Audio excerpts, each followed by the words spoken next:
You're listening to the Good Old Boys Fantasy Football Podcast. Now here's your hosts, Kevin, Derek, and Alex.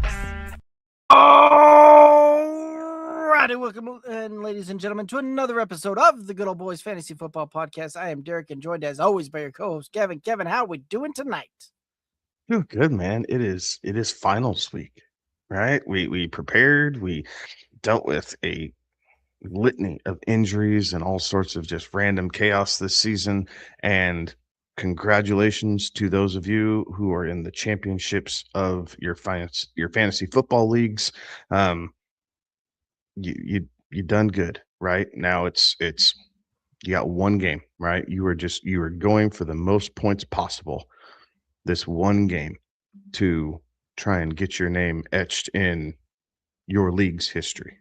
So Merry Christmas, because I'm not going to talk to you guys before then, but most importantly, congratulations. Yep, that is very true. We've got a good show here, right? Coming up here.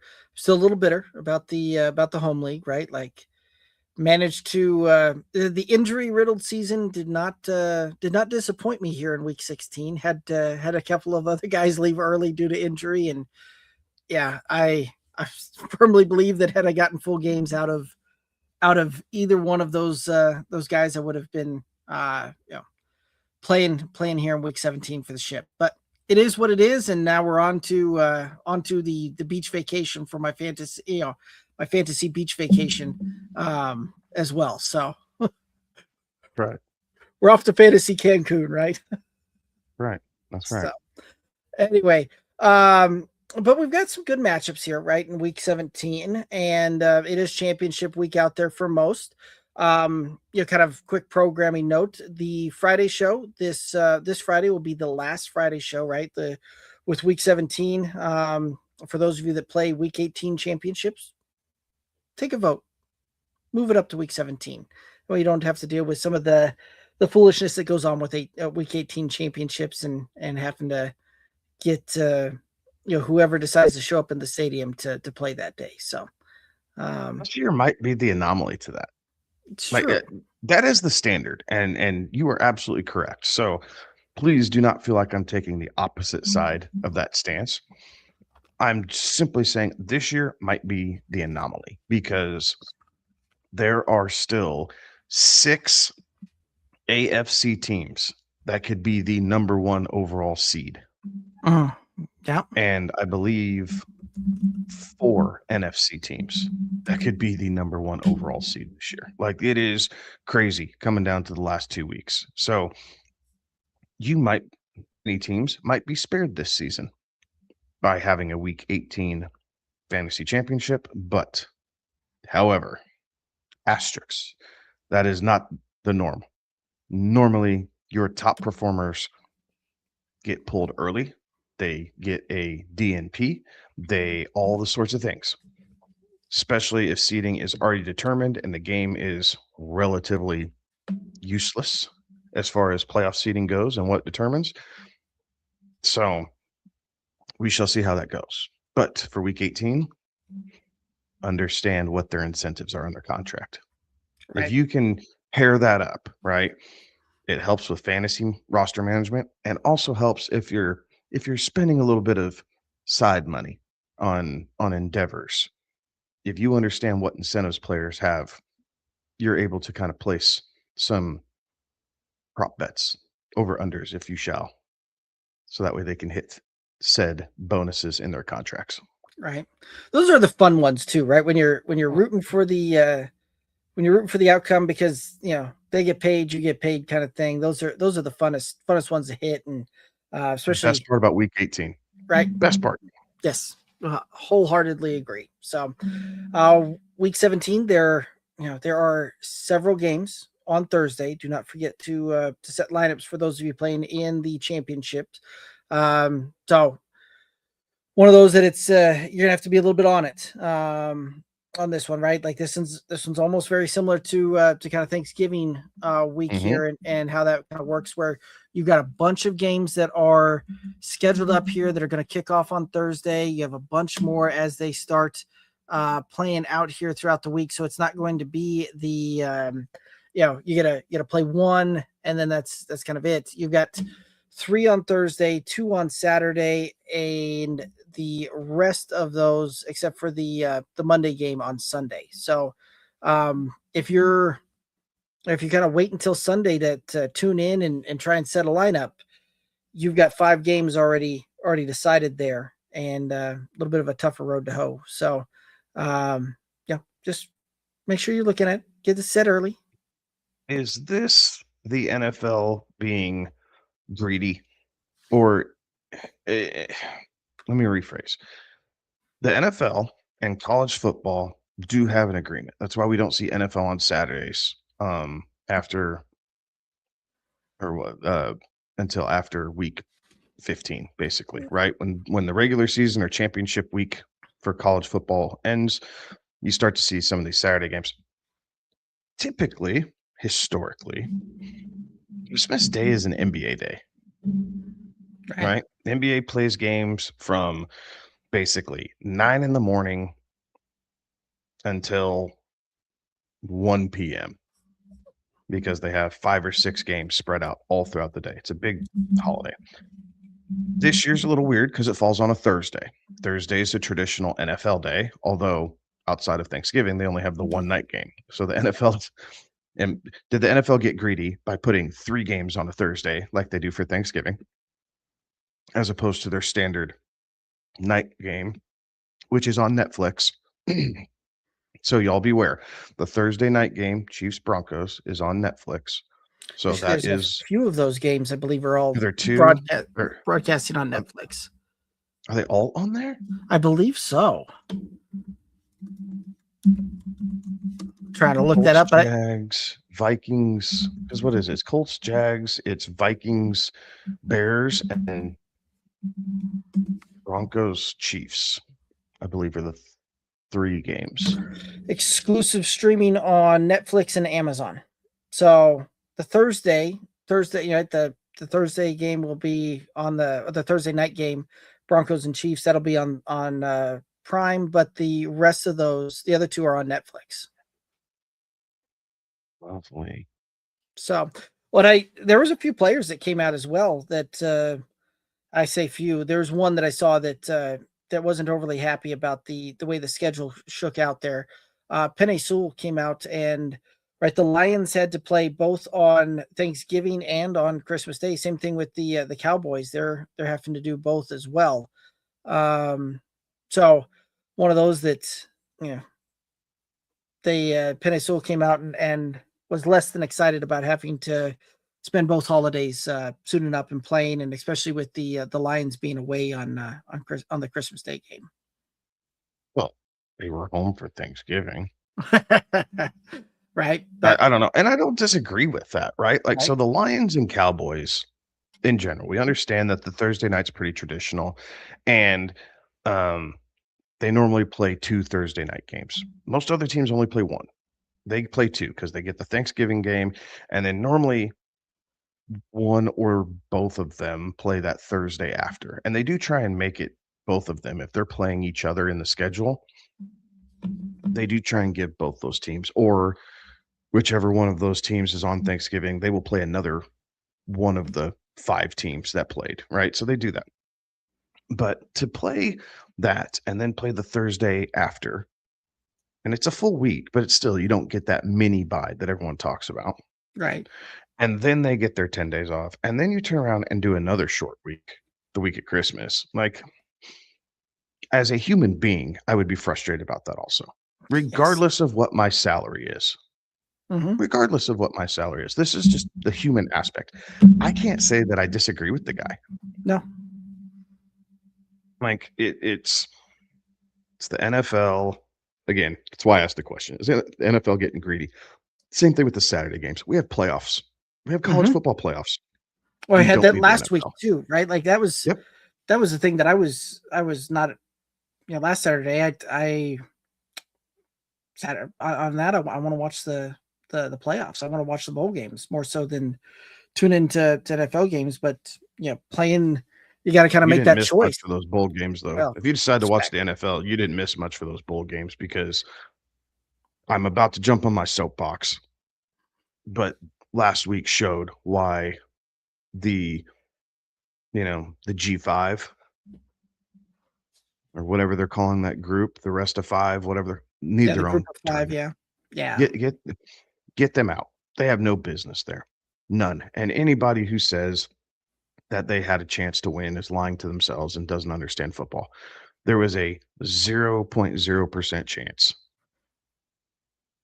that JMU or Tulane was going to win that game. And we saw that from beginning of season to end of season, Tulane improved by 3 points. Or was it 4 points? Either way, it was still a mud stomping. But it was still, it was absolutely terrible.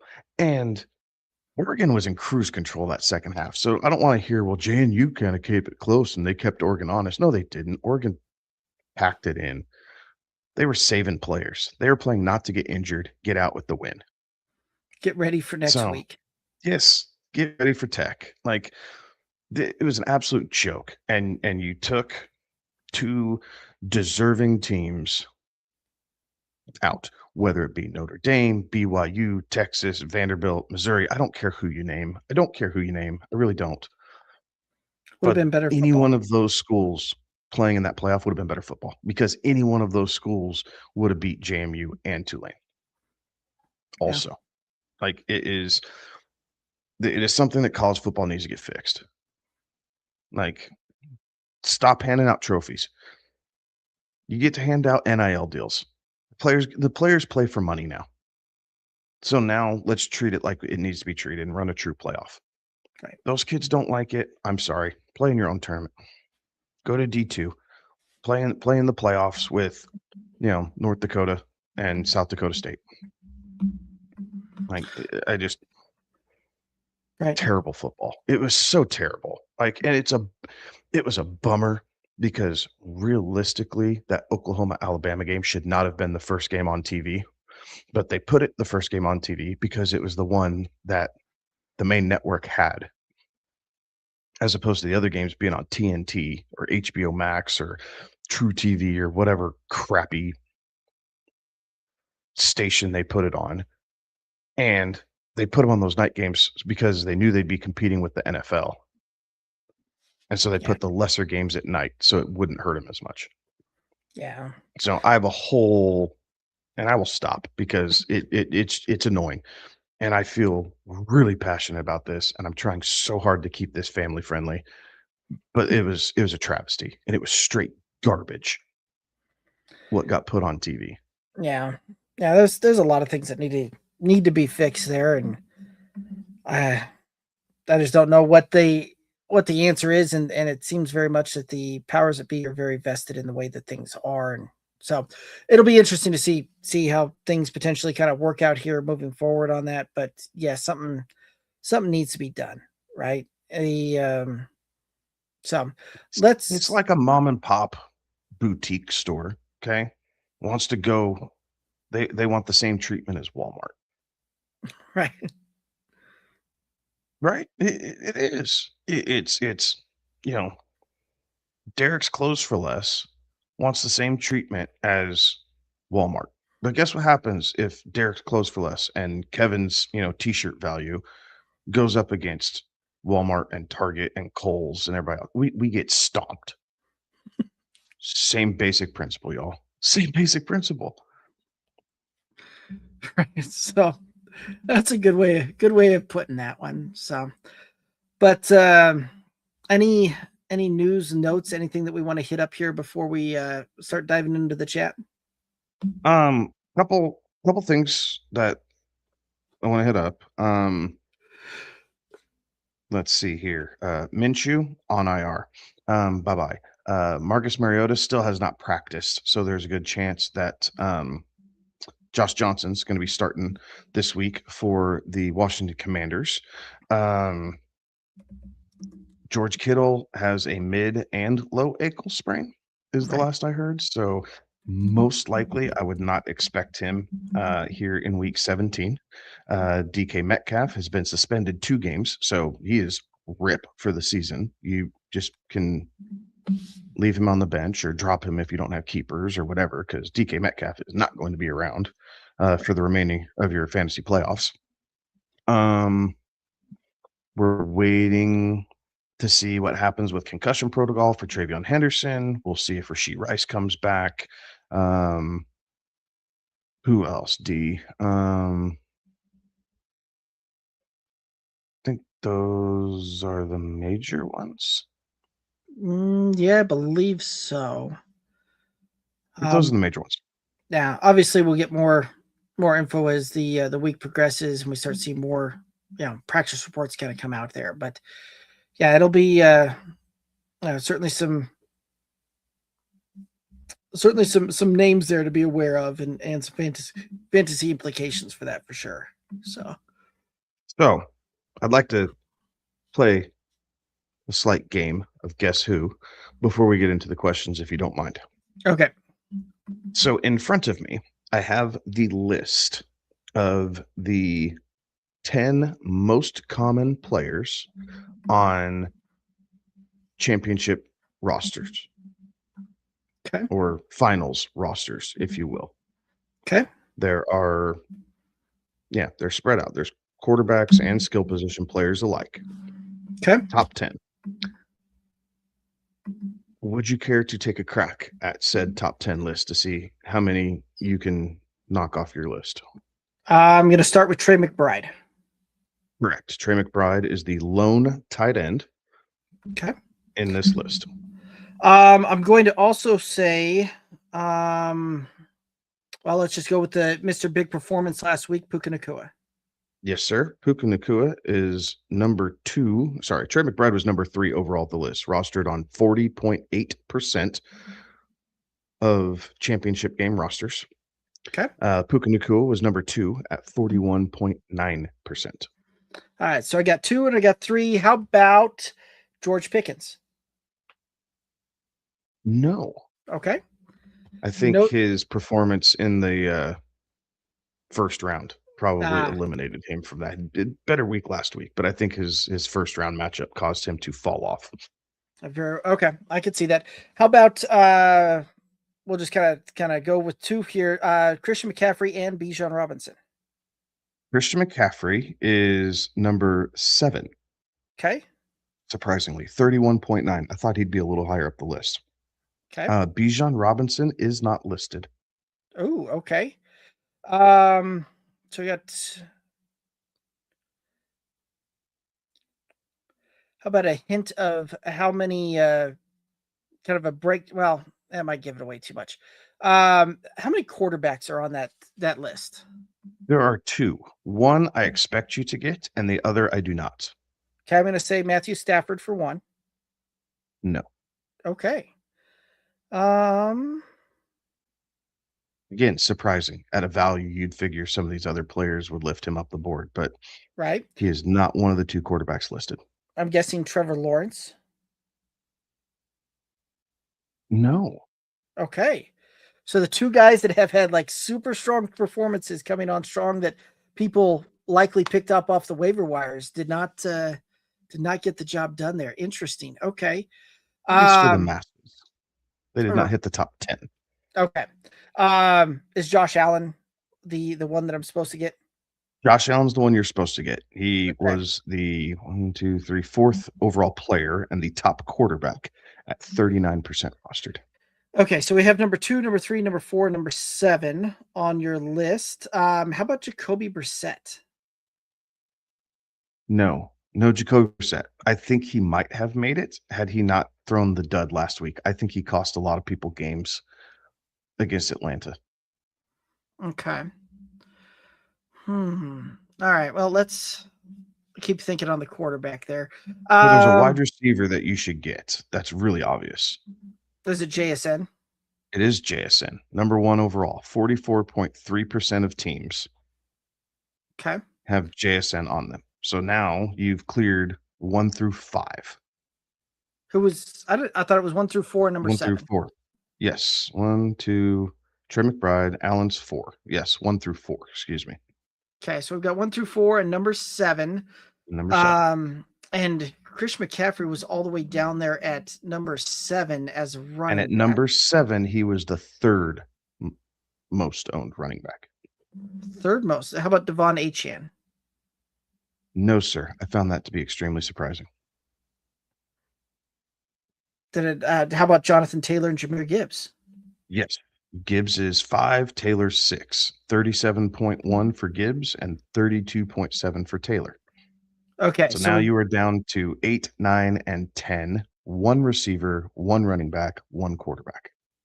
And I got number 5 as well? Yep. That was Gibbs. Okay. So Gibbs was 5, Taylor was 6. 1 through 7, number 8, 9, and 10, with one running back, one wide receiver, and one quarterback left. Okay. Travis Etienne. No, sir. Interesting. Yeah, I thought with the value he probably would have gotten there. Mhm.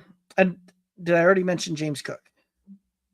You didn't, but he's not on here. That was the most surprising name for me. That wasn't on this list. Yeah. Don't tell me it's Jalen Ward. No. Okay, I was gonna say that performance yesterday or this last week might have Really good. He had a really good performance last week, which is probably what helped propel him to this list. I'm trying to think on it's probably a game you didn't watch because you were watching a bowl game.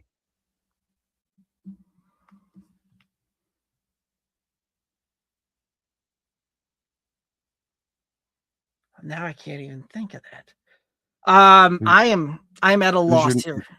Saquon Barkley. Oh, okay. Yep.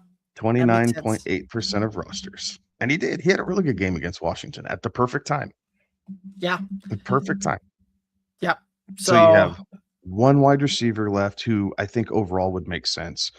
And the quarterback who, given his season, blows my mind how he's on this list. Oh, okay. So we probably had somebody that was very up and down.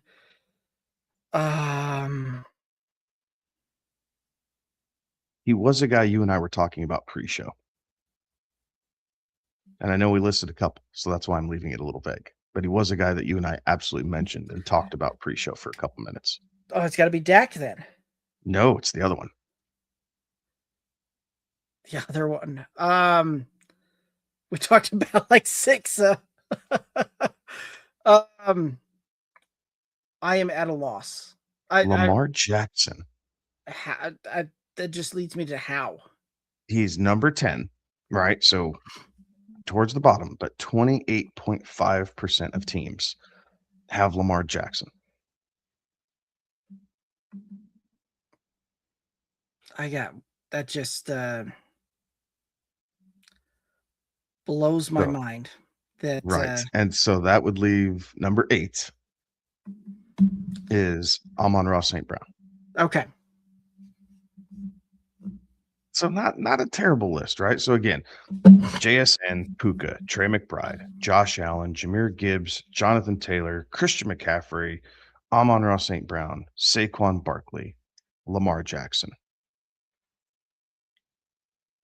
No arguments off of name value whatsoever, but based off the seasons that they had, Saquon and Lamar, and definitely Lamar, were a little surprising, as opposed to James Cook, a Dak Prescott, a Trevor Lawrence, even a Justin Herbert. Right.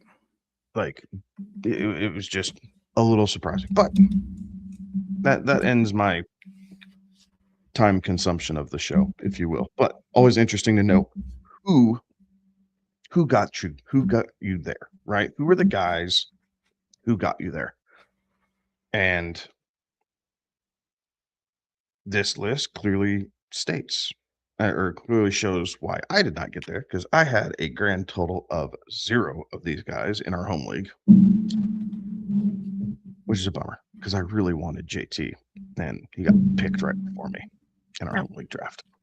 Yeah, that does happen. And I cried about it when it happened to you, because you Yeah.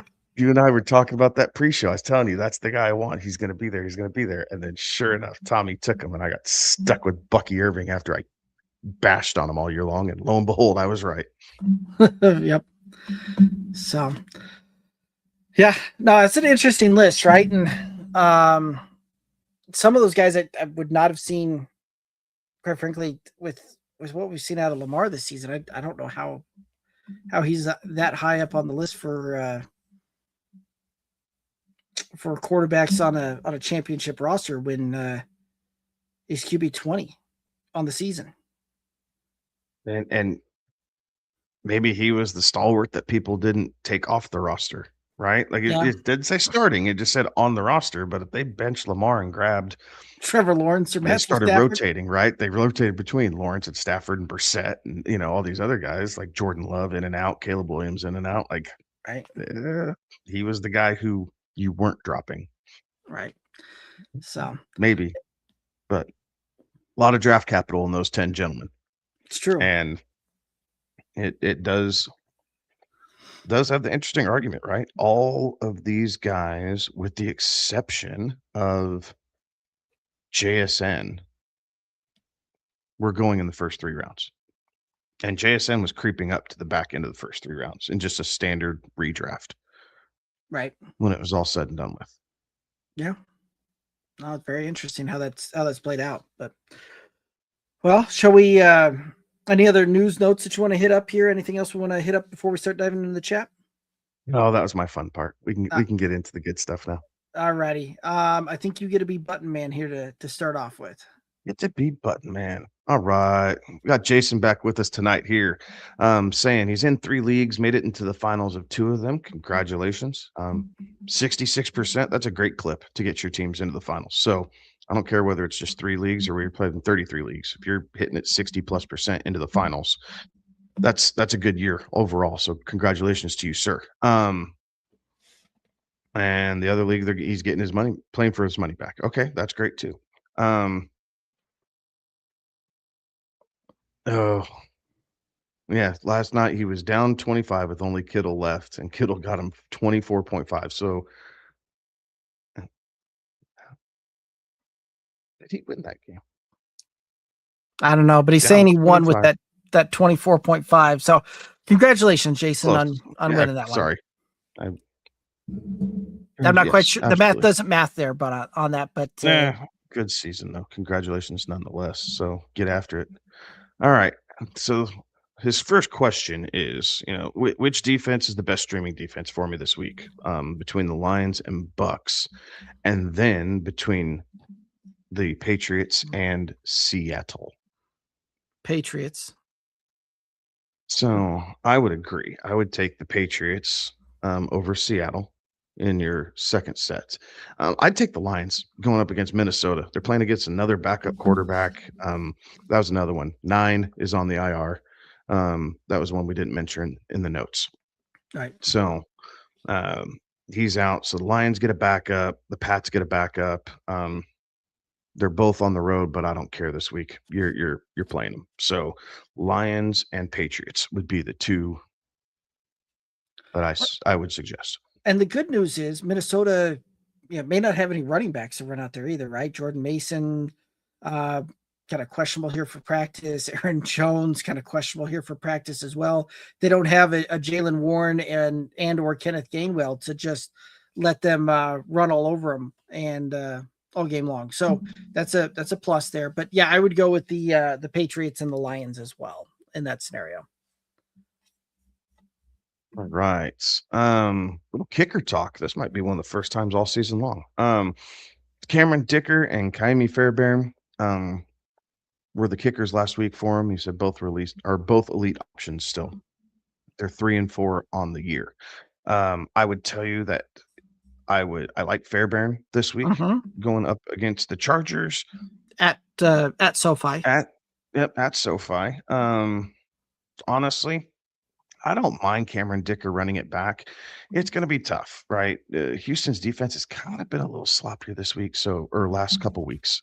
So maybe it gives me a little bit of good fortune towards Cameron Dicker being able to play that. But I do like both of those matchups. They're playing in a dome. They're going head to head with each other. I would go Fairbairn first and then Cameron Dicker if I needed to rank them. But if your league, if you're playing 2 kickers for whatever reason, then both of those are, yes, still elite options. Yeah.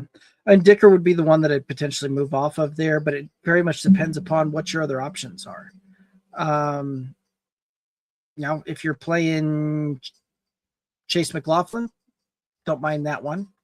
I don't mind Evan McPherson this week. Like, your potential options there, but it very much depends upon what you're going with. But Fairbairn, yes, I think that you're smash and move on.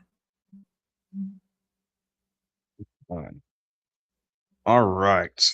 We got a lineup here this week.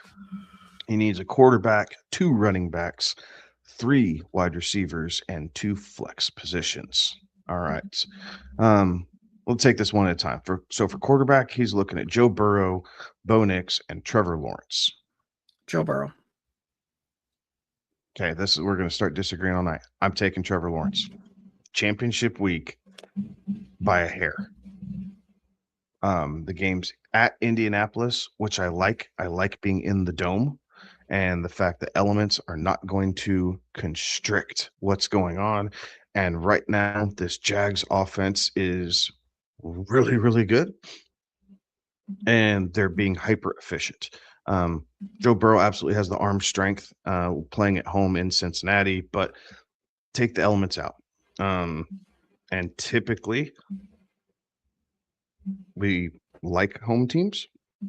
This week for me, slightly different, because I want the road team. I want the team that's had to be focused all week long, and they didn't really get Christmas off because they were traveling.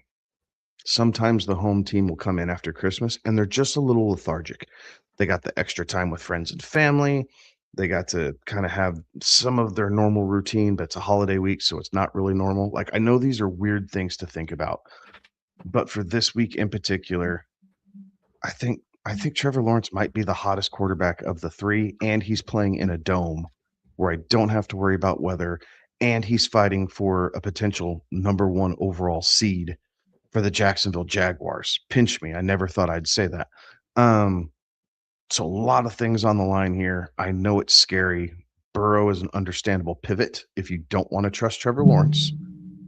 But if I'm ranking these guys, I'm going to tell you Trevor's ahead of Burrow this week for me. You may have moved me off of my thought there, right? Because Joe Burrow's out there just trying to play and have some fun and get his guys the bonuses on contracts, right? Like, there's a lot to that, and that's a lot of some of the things we talk about. Guys that are playing for incentives and guys that are playing for their guys to get their incentives. So I do think, and the matchup against Arizona is very, very juicy. Yes, this it is. week. Yes, it is.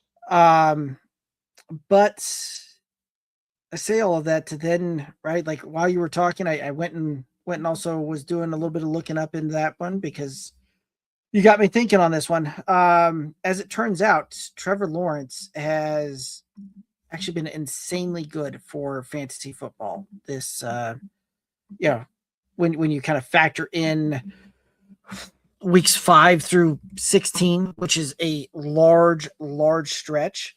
The only quarterback scoring more fantasy points than Trevor Lawrence in that time period is Josh Allen, and he scored 2.1 points during that 11-week span. Like, it's a difference of 0.2 points per game type of thing. Like, that's insane. So I think you've talked me into it. I think I'm going to switch up, and I'm going to call the Trevor Lawrence side of things as well and take the hot hand there. But that being said, I think Trevor Lawrence will have I still think Joe Burrow will have a very good game. I just think that you're kind of looking through that. I think you're right. I think Trevor Lawrence may have a little bit better game. Fair enough. All right, so moving on to the running backs. Amir Hampton, Rico Dowdle, Tony Pollard, Audric Estime, and Chris Rodriguez. We need 2 running backs out of this group. I think I'm a hard pass on Estime. Fact. Tony Pollard's been hot lately. Amir Hampton, I think, is a guy, even playing in that tougher matchup, I think that's my guy that I'm gonna roll out there with.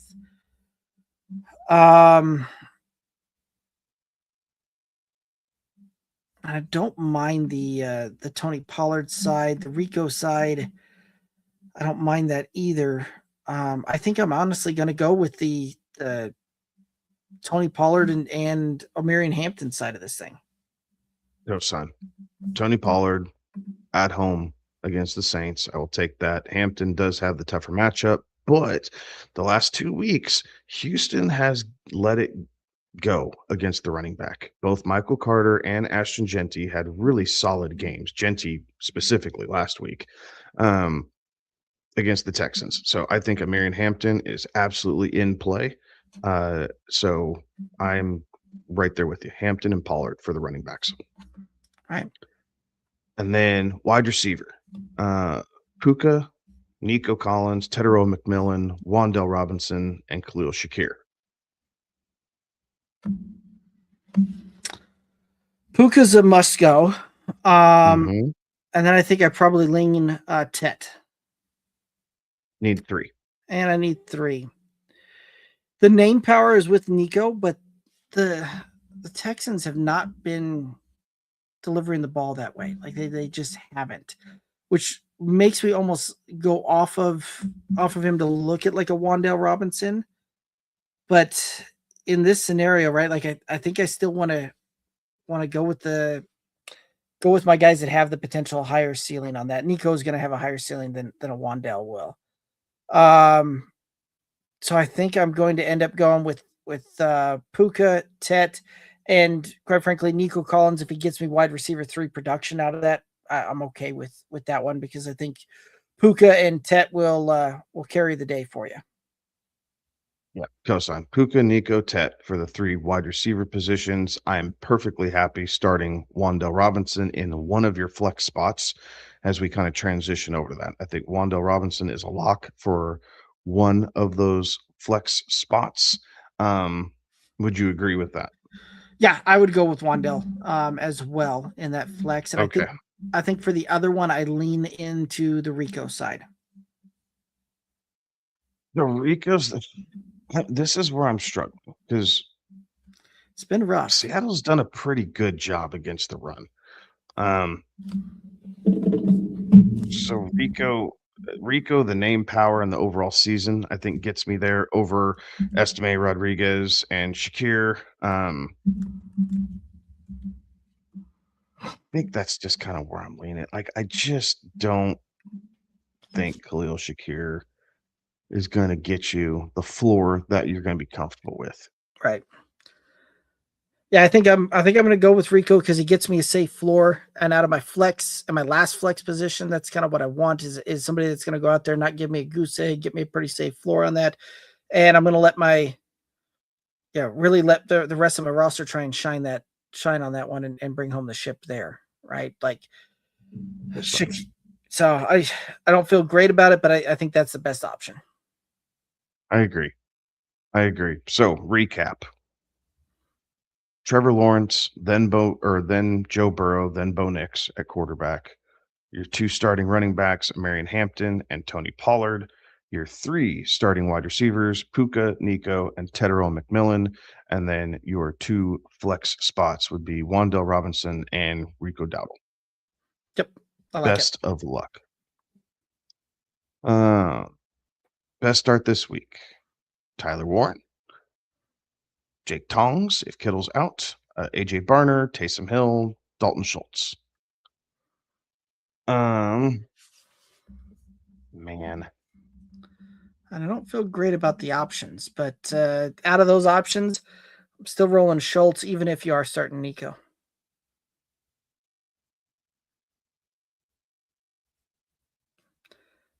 I think I would go Jake Tongs. Okay. If Kittle's out. If not, then it's Dalton Schultz. Clearly. But if George Kittle is out, Jake Tongs, he did well this year in relief of George Kittle. And he put up a couple really good weeks earlier this season. It's still the San Francisco philosophy, right? They're still going to put their tight end in position to catch passes. He doesn't block as well as George Kittle does. So honestly, he's probably going to get put into more routes. in similar fashion. So I would lean Tongs by a hair. And then after Schultz, then I'd put Tyler Warren.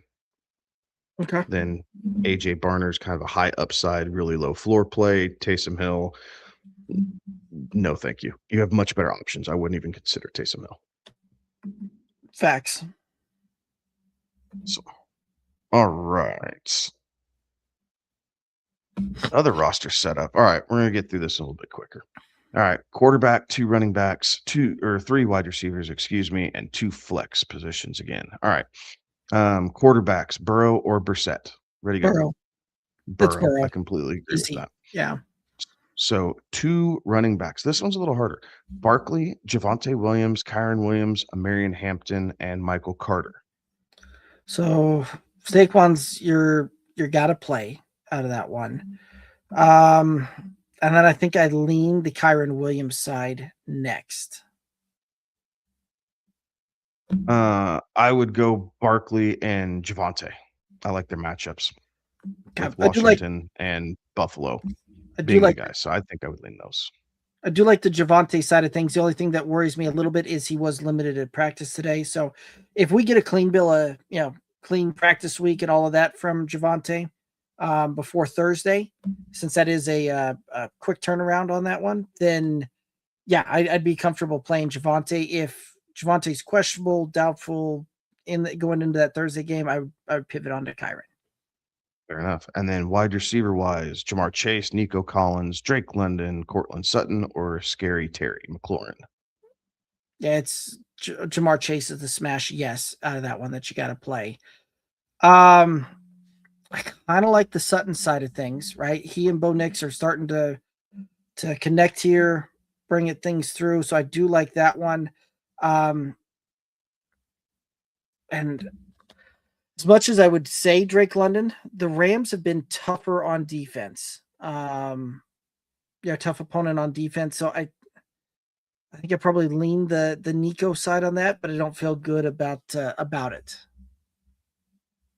I would go Chase, Nico, and London straight up. Okay. Now, 2 flex spots. So I will give you Cortland Sutton here. Okay. So at that point, we're same boat there. Yes, sir. Other running back, right? If Javonte goes, and you've got clean bill of health, he's going in the Thursday game, then it's Kyron. If you had to scooch Kyron up, then it's Hampton. I agree. So completely. I completely agree with that. There we go. So moving on. All right, next one. If Kittle's out, who are you starting? Tongs, Burner, or Hill? Tongs. I'm going Jake Tongs. Yeah, it's not close. It said Waller is an option also. I think I still lean Tongs if Kittle's out. I think I do as well. I don't think I want to ride my fantasy championship with Darren Waller, but it is a Tampa Bay defense that's been getting gashed. True. Waller has intriguing upside. Yeah, there's the Waller upside. does have intriguing upside. I would still lean Jake Tongs, but I do think in this list I would put Waller right underneath him and then AJ Barner. And again, Taysom Hill, no thank you. Yeah. Yeah, I think I'd still lean the Tong side there. But you're right. Waller does have some intriguing upside. He was QB, or he was tied in 19 last week, and that was even like 5 points, right? Like I think that's probably more what we're going to get from him versus if Tongs is there in relief of George Kittle. I think that's an easier path to 8, 9, 10 points and a half point PPR. Right. Smokey the cat made it to 7 out of 10. Thanks for the advice all year. You betcha, man. Glad we were able to help, and congratulations. Good luck on bringing those trophies home.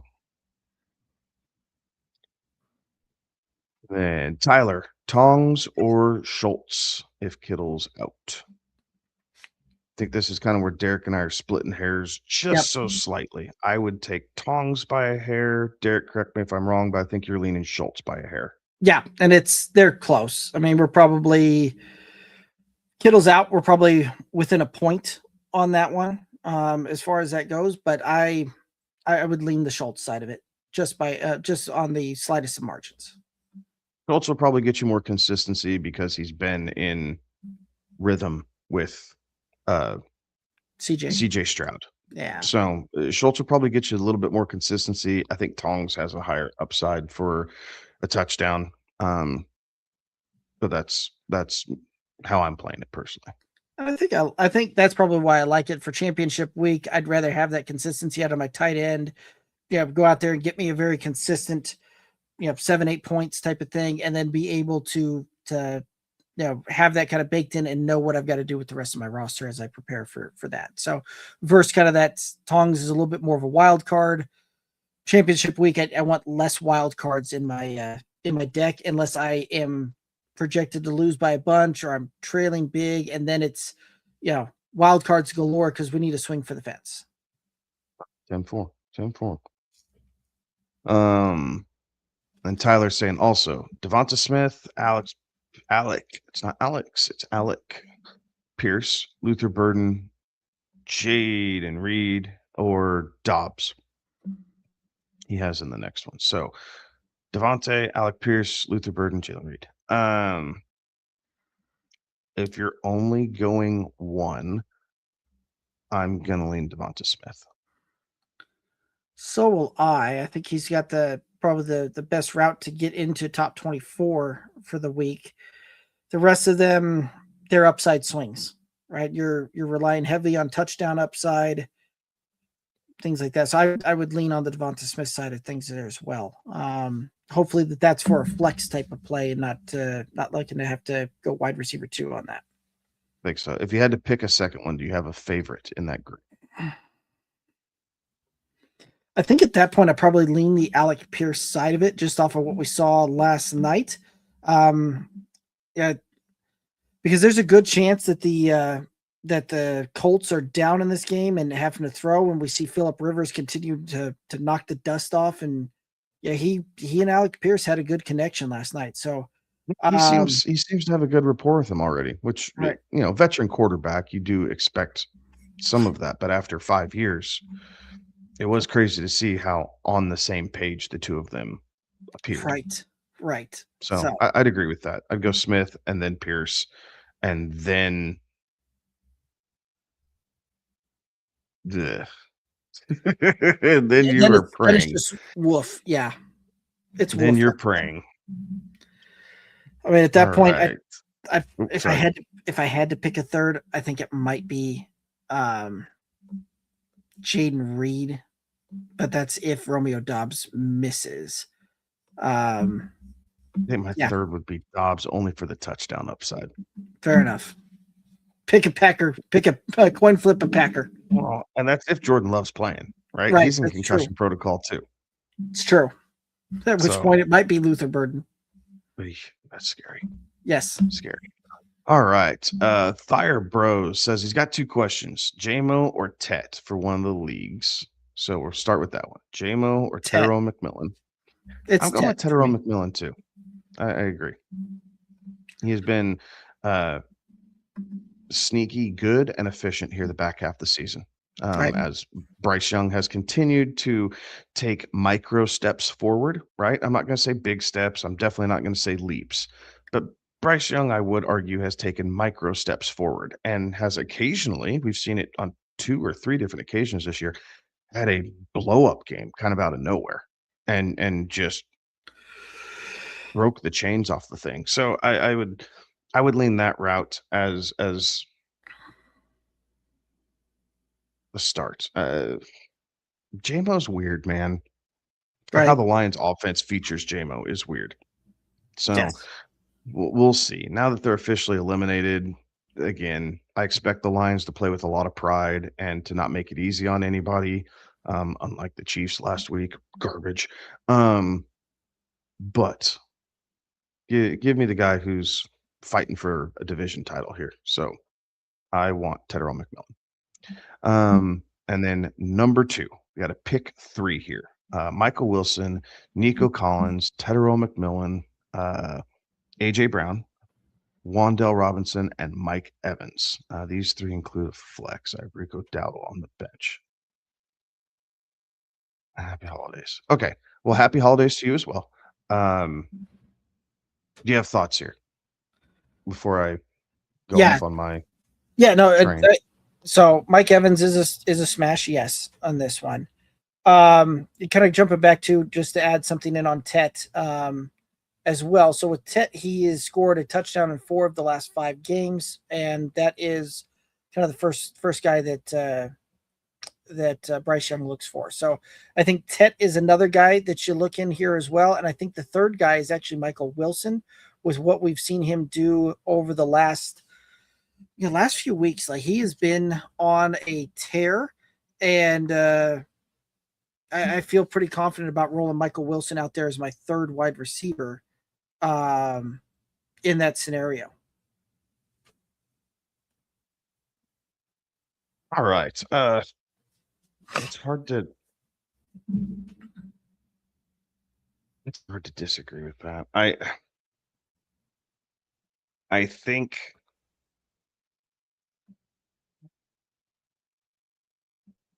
again, I think I'm going to be looking at location just as much as anything else, personally. AJ Brown, Buffalo, I don't know that I love, right? So I think the weather, everything about that just screams like it could just be Saquon and the short passing game. Like, I don't know that AJ Brown gets super deep. We saw Stephon Diggs. Or no, excuse me. That was 2 weeks ago that he had the bad game. So I don't think that plays a part in anything. So AJ Brown sits. Mike Evans a smash yes for me. If he's in the game, Baker's targeting Mike Evans. Mike Evans is Baker's constant, and we continue to see it since he came back. He has been his constant. It hasn't been Godwin or Mbuka like we've seen last year, and then earlier this year. It is Mike Evans is Baker's will be, for lack of better terms, and that's okay. We can play into that for fantasy. Right. Tedderell McMillan, I absolutely agree with. Like, he's been the guy on the hot roll here. So and then Michael Wilson or Nico Collins. This is the one that I am absolutely torn on, because my gut says it's probably Michael Wilson, probably. But my heart says, man, I love Nico Collins, and it's got to be him, right? Like, it's just got to be him.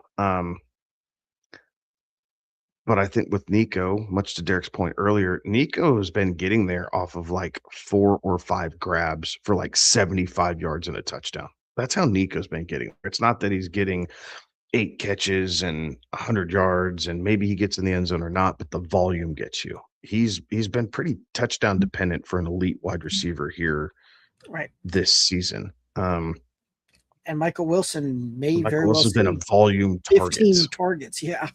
Yeah. He's been a volume target. So if you need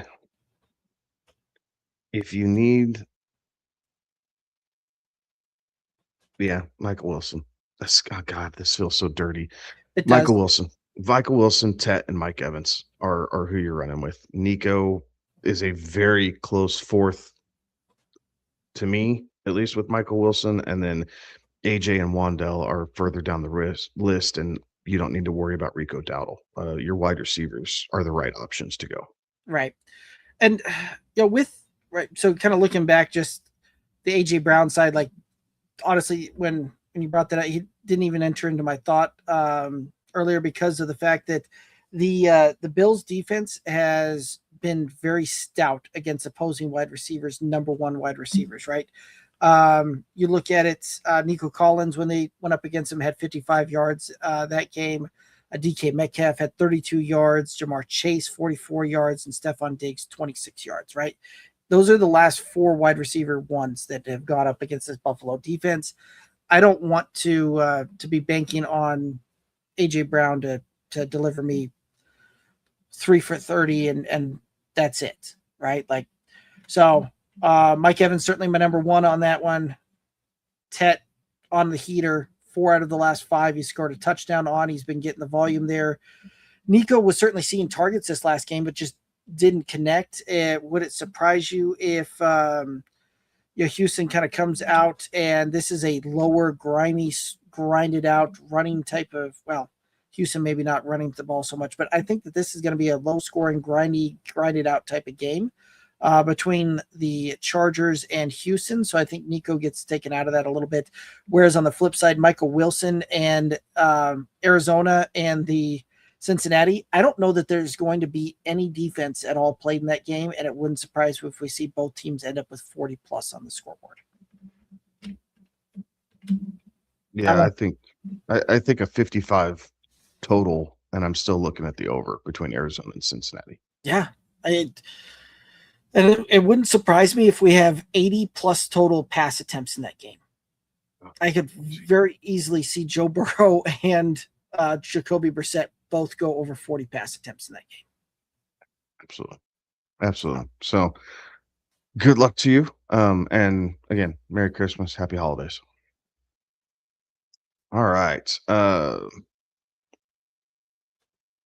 Caleb Andrew,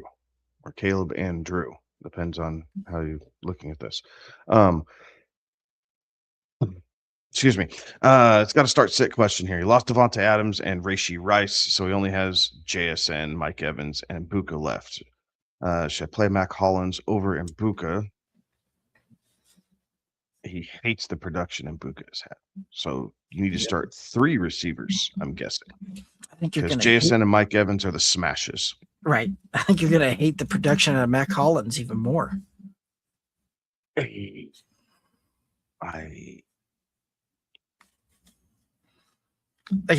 get that we're looking at the fact that he just had 9 targets and 8 targets the game before that, but I mean, this is the ceiling play is, I think for Mac Hollins is 5 for 55. Like that's the absolute ceiling that I think we're going to get out of that. I don't know that we're going to get much more out of that than from Mbuka, but I think Mbuka at least provides some potential touchdown upside.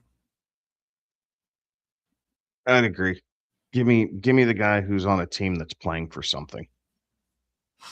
The Raiders are not. So they could be pretty identical by the time it's done and over with, but I think Mbuka's chance of landing in the end zone is probably slightly higher to push you over the top than Mac Hollins is. So honestly, that Raiders.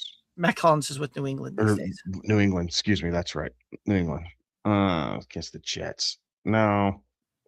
Like that game very well could be over by halftime. And yeah, that's another reason I'm leaning towards the Mbuka side of things as well. It wouldn't hurt my feelings if you got another option out there, Caleb.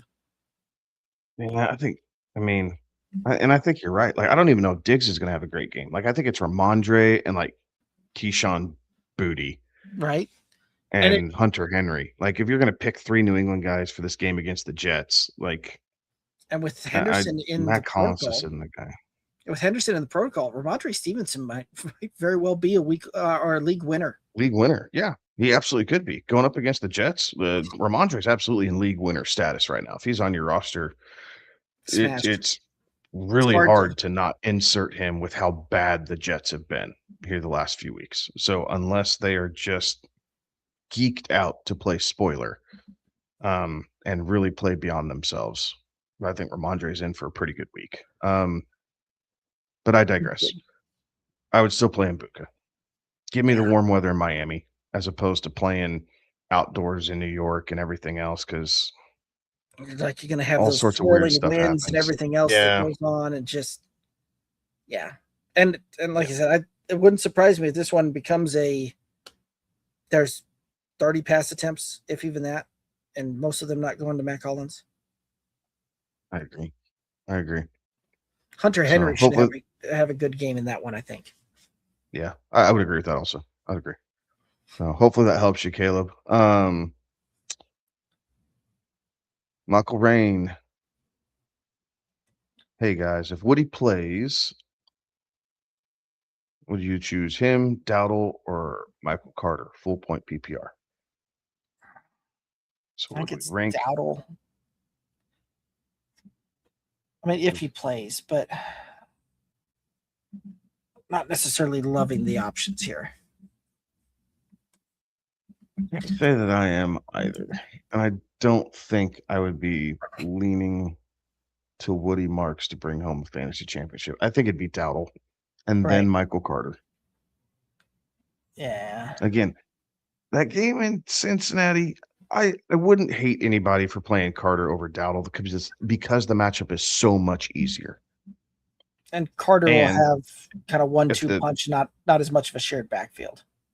right. So, and if the weather's really crappy, obviously it's leaning more towards a ground game for most teams, especially I would say a team like Arizona who doesn't have to play a whole lot of crummy out weather games or outdoor games. So Carter, Dowdle, coin flip. I think I talked myself into Michael Carter by a hair, then Dowdle, and then Woody Marks is underneath all that. Well, and Dowdle has that Seattle matchup as well. Seattle's been tough against the run. So, yep, you talked me into it as well. It's Carter, then Dowdle, then Woody for me in that order. All right. Best of luck. All right. Follow-up question. I don't have much of a choice on the waiver wire. Bear, like the Bears defense? Maybe. Mbuka, Jaden Higgins, Parker. Could try and claim DK. Full point PPR on the defense is Saints or Rams. Okay. A couple different layers to this. I don't know that I hate the Rams, even though it's on the road. Saints are on the road at Tennessee. I am not playing the Bears defense. They've kind of fallen off here. So I think out of this group, I would play the Rams. So defensive wise, that's where I'd be looking at. And I think I'd still take my chances on Mbuka over Higgins and Parker. I like what Higgins can be. I think Higgins could be a really good piece, like consistent fantasy option come next year. And let the Texans work on their offensive line a little bit. And I think that's their plan. Work on the offensive line, give CJ Stroud some time. And then you have Higgins and Nico. It's kind of a 1-2 punch at wide receiver, which I do think could work. But for this week, going up against Miami, I think Ibuka is who I'd be looking at wide receiver. Yeah, and it's by the slimmest margins over Parker Washington. I think that Jags team is still going to put up quite a few points, and Parker has had some pretty good performances. Here the problem is that he is very much a boom or bust type of potential. He's either going to go out and give you a wide receiver 10 on the week, or he's going to give you a wide receiver 60. There's not much in between on Parker Washington. So I think I would lean the Mbuka side of things there as well. And then I would Of also, course, he didn't play against Indy a couple weeks ago, so you have nothing to go off of. right. And then I would also lean the Rams, although the Saints are very close to that. I think that one, you're probably almost into coin flip territory, but I'd still lean the Rams side of that. Yeah, cosign. All right. A guy I'm playing in the championship asked to split the pot. Do I do it or go for it all? It's up I to you. mean, okay, so that's the first point question. Now he's going to give us his roster. Purdy, Michael Wilson, Sutton, Bijan, Achane, Ty Warren, ETN, Fairbairn, Seattle versus Hurts, Olave, London, Genty, Hampton, Fannin, probably not Kittle, Watson, Little, and Lyons. I don't like splitting the pot. Like, it's kind of like a tie, and I don't believe in ties in any sport. Like, you play to win. You've put all this work and effort into it. I understand being able to get some cash out of it and whatever that looks like. Personally, I don't like splitting the pot. Now, I also think your team has a good shot. Like, I like your stable at running back between Bijan and Achane. I think Cortland Sutton's coming on nicely. Brock Purdy's been on fire the last couple weeks, so I think that you're good there. And you have ETN. Fairbairn, which we talked about earlier, has been a top 5 kicker. Tyler Warren might be kind of the weak spot, but I mean, every team has at least one. So, Hurts, Olave, okay, London, Mixed bag on that one. Genty, mixed mixed bag. bag. Genty had a career, maybe not his best career day, but he had a really good week last week. I'm not expecting that again. No, I'm Like, I think he expecting to comes return back down to what we're earth. seeing, yeah. Hampton, maybe, right? Houston's kind of been goofy against running backs the last couple weeks. So I know in a lot of places we've told players to start Hampton this week. I understand the starts, but I don't think he's going to be going for like 150 and 2 touchdowns. Like, I think his ceiling is respectable, but not enormous. Fannon's obviously been a target monster for Shadur. The Lions defense, I'm not loving the Lions defense here lately. They've been giving it up. I think you could make up some ground there having Seattle's defense. I think that gives you something. So I like your chances. Like, I mean, I'd tell you, 57-43 just before kickoff is kind of where I'd be leaning on it. But again, splitting the pot's up to you, man. I'm not going to tell you how to run your league or how you should act. I would just tell you that I would turn it down because I want to see it play out.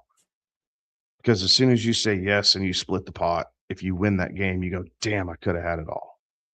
Right. Like, and that's just Murphy's Law. Well, and then not only that too, but when you split the pot, I've noticed that, like, I kind of take a backseat to that versus being as locked in as I typically am, right? And that's part of the fun for fantasy and watching the games is being locked in on kind of what's going on and what I'm rooting for and all of that. So I probably wouldn't split the pot either, but again, it's your decision to make. It's your league. You guys can do what you want to do with that one.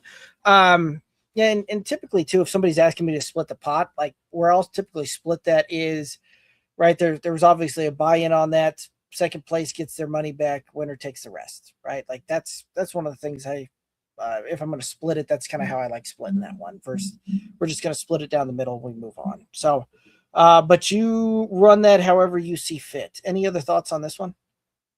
No, sir. I think you and I are in agreement here. Let's see. We already hit this one. Yes, we did. And then Rampton. Not sure how to pronounce that. I apologize. Do I start Monungai or Emmanuel Wilson this week? So do you have a preference between Kyle Monungai or Emmanuel Wilson? Well, if Josh Jacobs misses, I'd rather have Emmanuel Wilson. But love it or Josh Jacobs is questionable on this one. With that being the case, I'll take the Monungai side of it at this point, and with the caveat that if Josh Jacobs is ruled out, then yeah, I'll go with Emmanuel Wilson. No sign. It's Monungai until Jacobs is ruled out, and then if he is, it's a full Wilson. Agreed. All right. AAT. Do we trust the Lions defense this week? Absolutely not. No, absolutely not.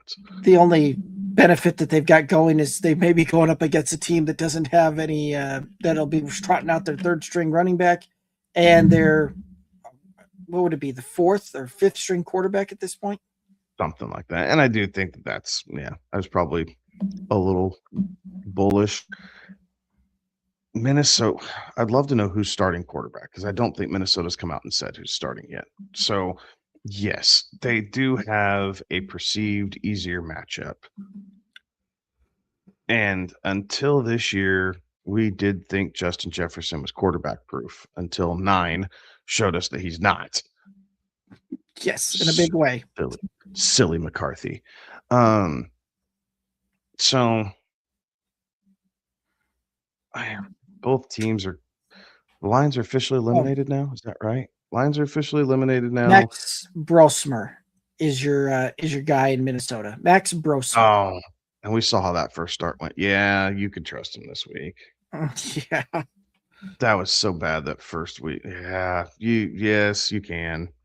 You can trust the Lions playing against Brosmer. Yeah. Good luck to you. Yeah.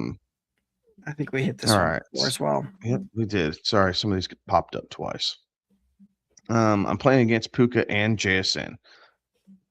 So I need big tight end and wide receiver. I think we answered all those. Tyler, did we miss one from you? I think this goes back to the Tongs and the Devonta Smith question. Right. Yeah, you're definitely outmatched at wide receiver, but hopefully your running backs and quarterback can take that home for you. But yeah, Devonta Smith gives you the best chance there. Yeah. Here's a good one. Opinions on teams not in playoffs claiming players on waiver. My league has a $25 prize for cancellation. I think that's probably consolation. So if there's money in it, then it's fair game. Right. You guys can vote on it in the off season. Like, you're absolutely allowed to bring it up to your commissioner. But if there is money or seeding for next year or anything like that that's in play, I have a hard time saying no. We do in the home league, we do a loser's bracket, and the winner of the loser's bracket gets the number 1 overall pick for the following year. And you can't police one and not police the rest. Or yes, exactly. Like, you can't police certain teams and then let others kind of do their thing. It's part of it, right? Like, that's something you remember the next season, right? And if positions are flipped, then you're going out and you're trying to screw the guy over, right? It's annoying, but it's no different than teams in the NFL, like trying to sign players off of another team's practice squad, right? And they're forced to either give the player up or you put them onto their active roster. Like, there's gamesmanship that goes along with everything that we do, real life and in fantasy football. So it's the letter of the law versus the spirit of the rule, to kind of put it that way. So I don't love it, but it is well within understandable nature that if there's money for a consolation, they're absolutely going to be trying to grab players. Right. And this goes back into the, collusion type of thing, right? Like, if at that point, right, unless there's like clear cut type of collusion going on there, that that's eliminated from both the consolation and that they're stealing players to try and hose one person or another at the direction of somebody else or something like that. Like, that's the only time that I think that there needs to be something that comes into play there, right? Other than that, my question is, whenever that kind of gets brought up, my question is why would you want your league mates to tune out once they're done, right? There's so much that happens here in these last 3 to 4 weeks of the season that dictate what's going to happen next year, right? Like, a lot of ADP for next year will be determined off of what happens these 3-4 weeks, weeks 14 through 18 in the league, right? So wouldn't you rather have your league stay tuned in and locked into things and playing through these things instead of, tuning out, and now you've got, a different level of competition than you've got next year, right? Like, part of the fun is having that competition and having that go through. So I'm a bigger fan when teams are locked in and playing throughout it, instead of, they get in the second that they're eliminated from the winner's side of the playoff bracket, they throw their sucker in the dirt and pull a Notre Dame. Like, that's where my thoughts are, right? You want people to to finish out the season, play it through. And if that means that they're picking up players on the waiver wire, all of that, it's no different than the rest of the season. You had to compete against them to pick up players anyway, right? Like it's all part of the game. Yep. Michael come back saying you guys are awesome and they appreciate everything. And then he says that he thinks it's weird people are actually asking if they should start Barkley, Jamar Chase, Puka, that type of thing. I guess for our side of things, it's always helpful to understand the roster that you're dealing with, right? Because in a vacuum, one decision could look much better than another, just in a very small vacuum. But understanding the construct of your roster, how it's built, seeing the strength and weakness of that roster, it helps us to be able to at least give a well-rounded thought around what we would do if we were playing for your team, or playing as the manager of your team. So yes, it is kind of seeing the names come out there, but at the same time, a couple questions up the board, and heck, it might have even been yours, right? We were talking about Nico Collins or Michael Wilson. Name value alone, you'd be saying, you're crazy. You're starting Nico. Right. Well, the name value there, but we say this a lot in the offseason before the drafts, is take away the names and just look at the production. Michael Wilson's been on a pretty good tear and has been carrying it with volume. Nico has been playing a lot of upside, but it's 4 or 5 for 75 and a touchdown. And then he's really quiet through a lot of the game. They're not hyper targeting him. Like, he's not seeing 12, 13, 14 targets a game and 8, 9, 10 catches. It's quite frankly half that, because the Houston offensive line is inept. Right. And Catchable then same targets thing. are a tough thing there sometimes. Right. And then people struggled with Saquon all year long. Right. So Barkley, in this instance, had a big week last week against Washington, which if he was on your roster, you absolutely needed that. But you struggled to start him all season long because it was just at such a slower clip, and was not you were not rewarded with taking him at the first, second, or overall or third overall position where you had to draft Saquon. Maybe you got him as later as 4th or 5th if you went on an early wide receiver run. But he still didn't live up to it, right? Saquon's been playing more like a running back 2 all year long than he has a RB1. Right. And so it's just trying to make sure that, people get nervous, and that's okay, right? This is when your nerves should kick in a little bit. This is for what you've been doing since June and July and August, prepping, and then August, first part of September, drafting, and then grinding it out until now.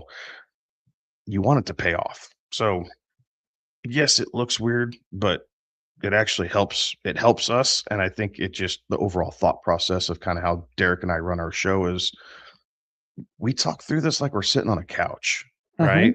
I mean, it's not your typical radio show and we're in and out. We go off on rabbit trails, but the premise was, when we started this, we wanted this to be like we were sitting in a living room with a bunch of our buddies, and a topic came up, and then everybody just kind of opines off of that. And it's part of, I think, what makes us unique. It's part of what has worked for us.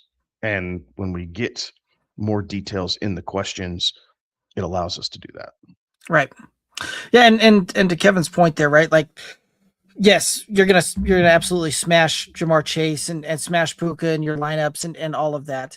But when understanding, who are the other options are, that can help us, kind of piggyback off of that to go, okay, this is how my lineup's set, because we're looking at that from okay, cool, this guy's going to give me my upside, this guy's my floor play, because we want a mixture of those types of things when we're setting lineups and we're going through that, right? And also, we'll see some folks put their opponent's lineup there too, because again, that's another data point that can go, okay, we're playing from behind here, we need more upside.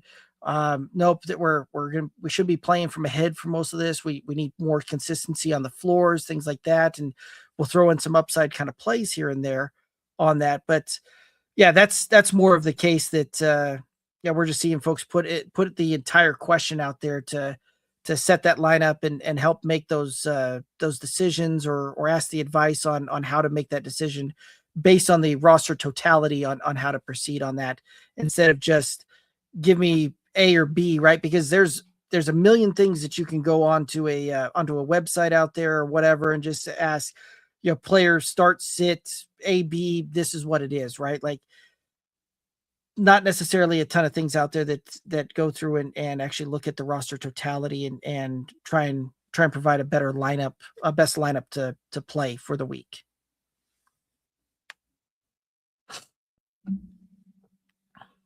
That's one. Booger. Changing gears slightly. Michael came back and said he believed the Pats signed an RB, which they don't have confidence in Henderson. That'll play. I think they're covering their backsides, right? They're hedging their bets. They want Henderson to come back, but you need to bring a guy in. You need to make sure that he's up to snuff and that you can get him in the room and have a basic concept for, even if it's just a handful of plays, so that way they're executed correctly. Now, if Henderson clears protocol, gone, probably. But yeah, that makes sense. Right. And that would be my thought there as well, right? Henderson, if he doesn't go, Ramondre Stevenson very well may see 80 to 90% of the snaps in this game. If he does go, right, it'll go back to the timeshare running back by committee that they've been running all season there. But Michael, I do appreciate the kind of the previous comment there as well, and kind of opening up that dialogue and that forum there to kind of go through that in more depth. So good questions and appreciate the chiming in. Jordan's chiming in saying, "What's up, good old boys? Merry Christmas." We're loving Tuesday, man. It's championship week. Merry Christmas to you as well. Hopefully you have found yourself in many fantasy championships, and thanks for tuning in, man. We appreciate it. Right. That's what I'm hoping for in my stocking are cash and trophies in the championship week. Damn Skippy. Nino Pena. I think I'm saying that right. I shouldn't have taken my glasses off. Says they need 2 running backs and 2 flex positions here coming up. So they have Derrick Henry, Travis Etienne, AJ Harvey, Kenneth Walker, JMO, and T. Higgins. 2 running backs and 2 flex spots out of this. Etienne's a smash. I would agree with that. I think Etienne is the smash here going up against Indy. I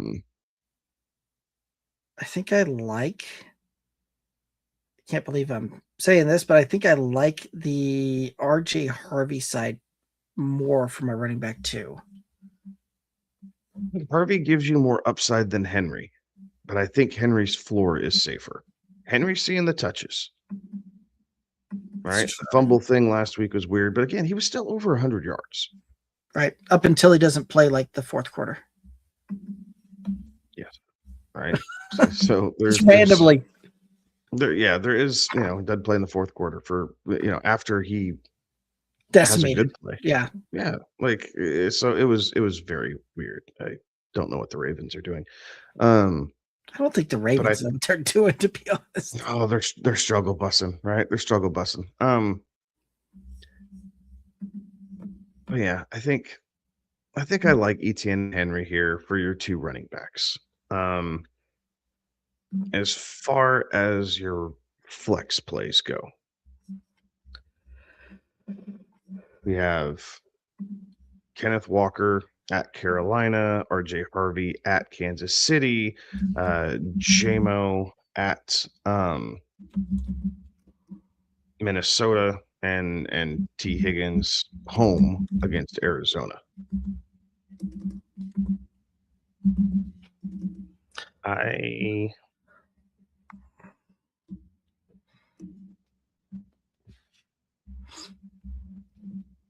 think it's Harvey and Higgins. Yeah. Harvey for sure, right? If we're starting Henry in the running back, then I'm definitely going Harvey. If I'm going Harvey, then I'm going Henry here. So Henry, Etienne, Harvey are 3, must kind of goes for me on that one. And I think you're right. I think I lean the T. Higgins side of things. I do like the Kenneth Walker side of that, right? But I do think that we're going to see T. Higgins get another kind of ho-hum decent game out of this one. Yeah, I think I'd lean on the T. Higgins side. I just don't want the volatility of Kenneth Walker this week. Which I'm just going back to the points, right? Like if we think that 55 is going to be a total that can pretty easily be eclipsed, right? Surely there has to be some for T. Higgins. Yeah.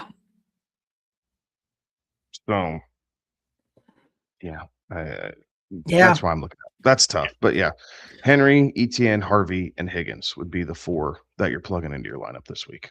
Yeah, I don't feel that fourth one. My confidence level isn't at 100 there, but I think Higgins is the best play out of that. Right on. All right. Michael saying thanks again for the explanations. Helps him understand everything better. And he says he gets it. He says we know our stuff, and Merry Christmas and good luck to everyone here.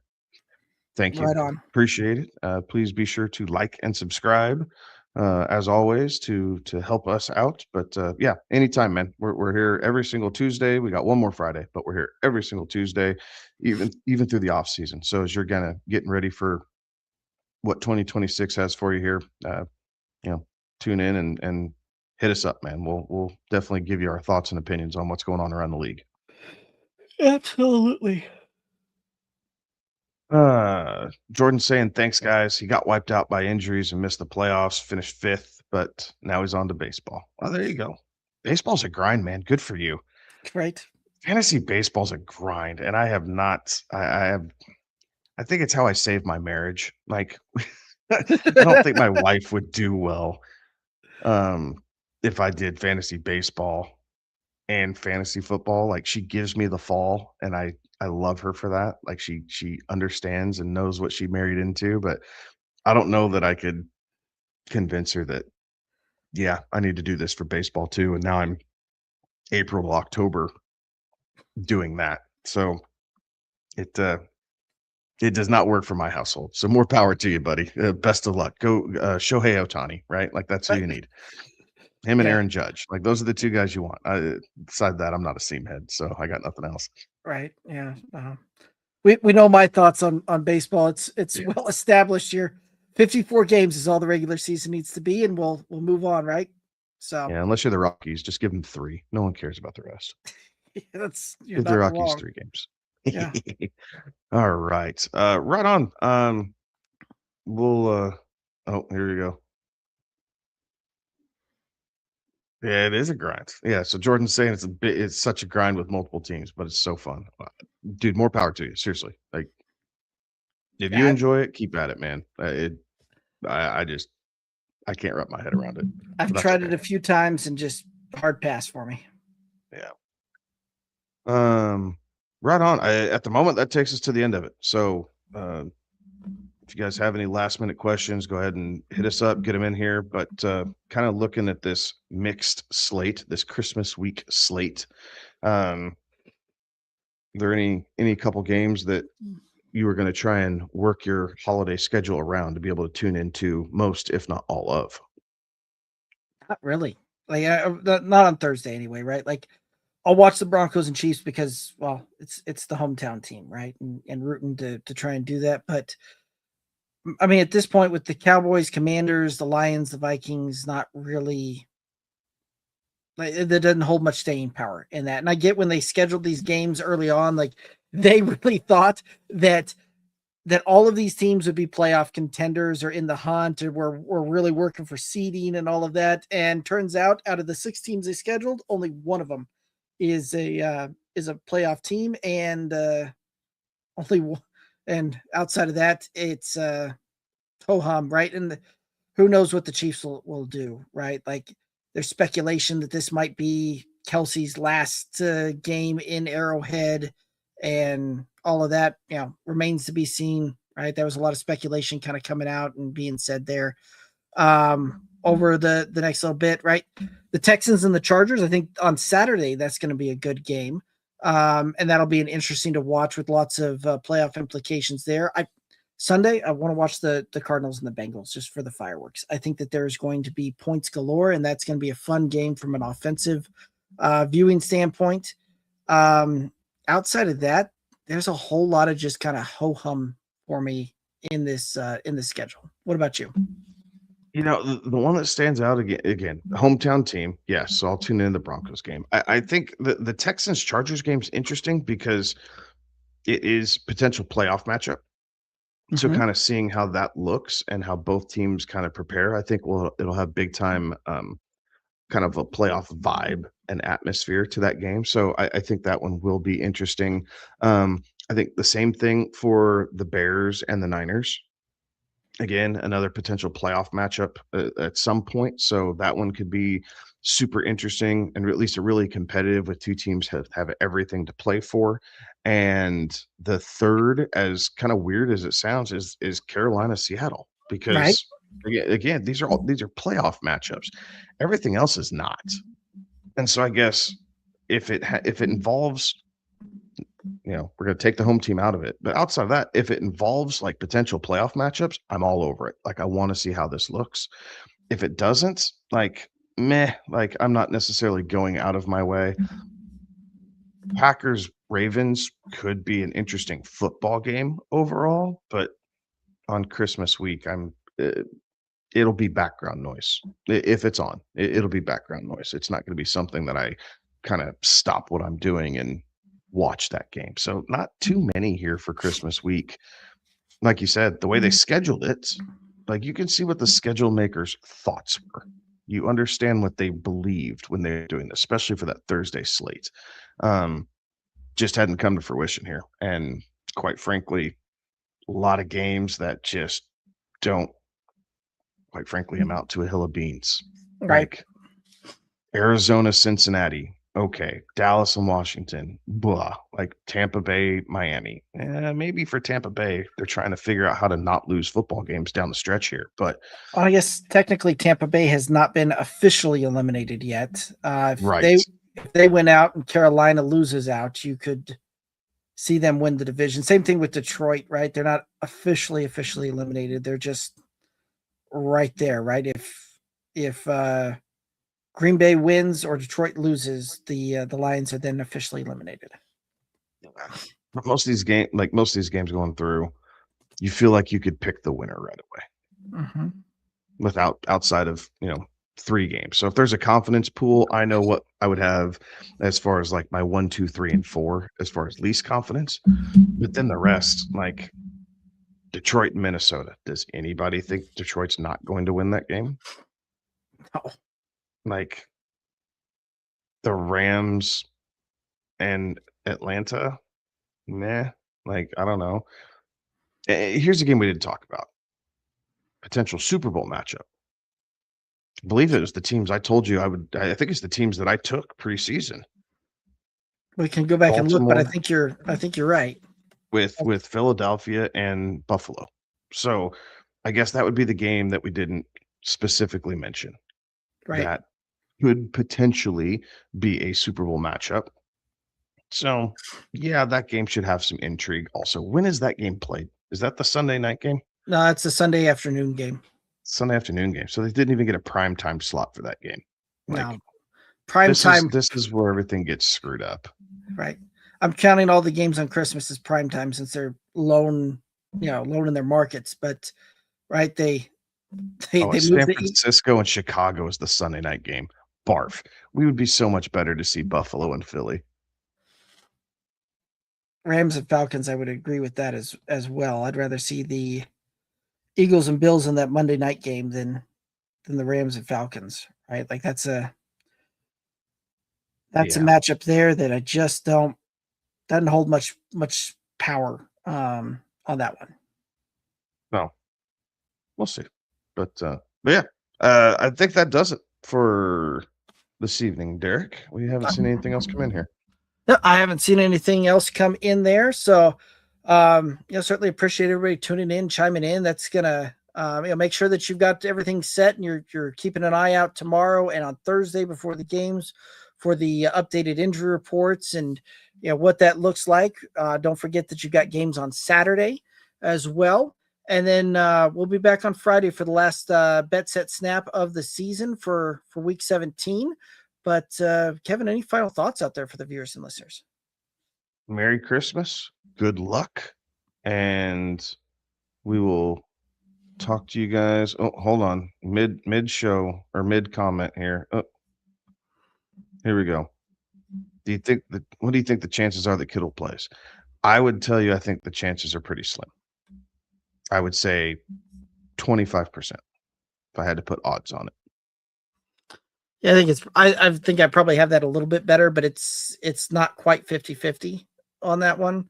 I